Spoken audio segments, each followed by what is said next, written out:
Support de transmission de connaissances, les manuels scolaires influencent positivement les apprenants quant à leur attitude comportementale, souvent liée à un contexte bien précis. Dans le passé, nous avons appris avec des manuels qui venaient d'ailleurs.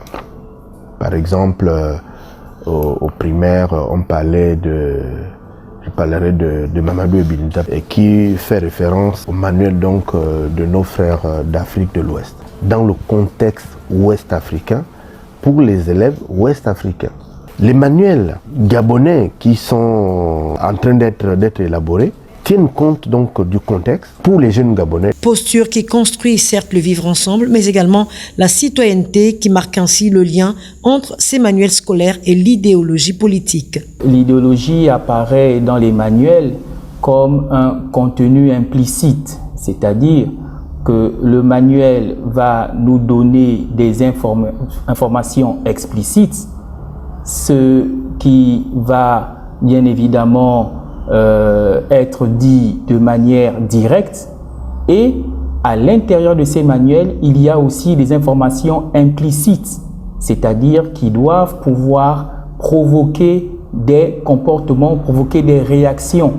Et c'est à ce moment-là qu'on peut effectivement identifier l'idéologie qui est véhiculée à travers ces manuels, qui renvoie à l'idéologie portée par un État. Nous parlons de ramener l'élève gabonais, faire en sorte que l'élève gabonais se réapproprie sa culture. Naturellement, les programmes, les ouvrages vont être dans cet esprit-là. On oriente la cité pour que, n'est-ce pas, nous puissions, n'est-ce pas, retrouver le Gabonais que nous voulons avoir dans un contexte bien déterminé. Les manuels scolaires constituent un enjeu véritable en termes d'appropriation contextuelle à l'heure où l'on parle de la restauration des fondamentaux.